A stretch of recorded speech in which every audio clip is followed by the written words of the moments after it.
இப்போ நம்ம யானை வரைகிறது பத்தி தான் பார்க்க போறோம். வாங்க எப்படின்னு பார்க்கலாம். வாங்க கைஸ். ஃபர்ஸ்ட் இப்படி ஒரு கோடு போட்டுக்கிறாங்க கைஸ். அப்புறம் இப்படியே வந்து வளைஞ்சி இப்படியே வந்துக்கிறேன் கைஸ். திரும்பி இப்படி வந்துக்கிறேன் கைஸ்.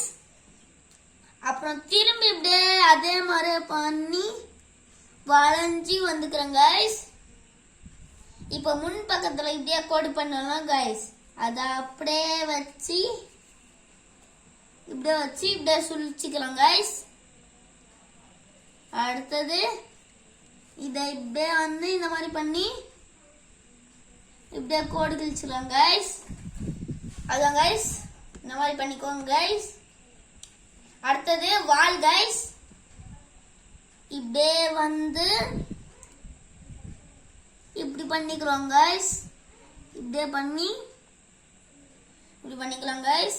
அப்புறம் இதுக்குள்ள டிசைனு நீங்க உங்களுக்கு வேணும்னா பண்ணிக்கோங்க. நான் உள்ள மட்டும் சும்மா பென்சில் வச்சு கிறுக்கிக்கிறேன் கைஸ். ஓகே கைஸ், பாருங்க. இப்போ இதுதான் நம்ம யானையோட என்ட்ரன்ஸ். அடுத்தது என்ன பண்ணுவா, கண்ணு போடணும் கைஸ். அடுத்தது கொம்பு போடணும் கைஸ். அது கொம்பா என்னன்னு தெரியல, வேற ஏதோ சொல்லுவாங்க அத. ஓகே கைஸ், இப்போ அது ரெண்டத்தையும் போட்டுக்கலாம் கைஸ். இப்போ முதல்ல கண்ணு போட்டுக்கலாம் கைஸ். ஒன்றும் இல்லை கைஸ், சும்மா ரவுண்டு போட்டு அடுத்தது முன்னாடி இதே மாதிரி பண்ணி போட்டுக்கலாம் கைஸ். அவ்வளோதான் கைஸ், கண்ணு பாருங்க கைஸ்.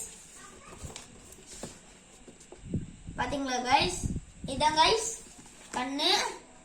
இதை வந்து அடுத்து கொம்பு. ஓகே கைஸ், இப்போ நம்ம கொம்பு தான் கைஸ் போட போறோம். அது வேற ஏதோ சொல்லுவாங்க கைஸ், கொம்புன்னு சொல்ல மாட்டாங்க, வேற ஏதோ சொல்லுவாங்க.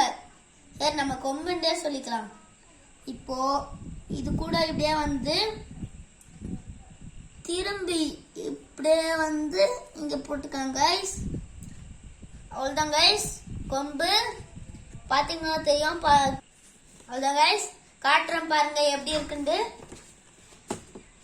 பாருங்க கைஸ். அடுத்தது இன்னொன்னு இருக்கு கைஸ், மேல போடுற அந்த துணி கைஸ். அப்படியே இப்படியே வந்து திரும்பி இந்த மாதிரி வந்துக்கிட்டு, நான் உங்களுக்கு தெரியாதுன்னு நினைக்கிறேன், நான் வரைஞ்சிட்டு அப்புறம் காட்டுறேன் பாருங்க. அதுதான் கைஸ், இப்போ காட்டுறேன் கைஸ் எப்படி இருக்குன்னு பாருங்க கைஸ். இதுதான் கைஸ் நம்ம யானை. இந்த வீடியோ பிடிச்சிருந்துச்சுன்னா லைக் பண்ணுங்க, ஷேர் பண்ணுங்க, சப்ஸ்கிரைப் பண்ணுங்க. பாய்.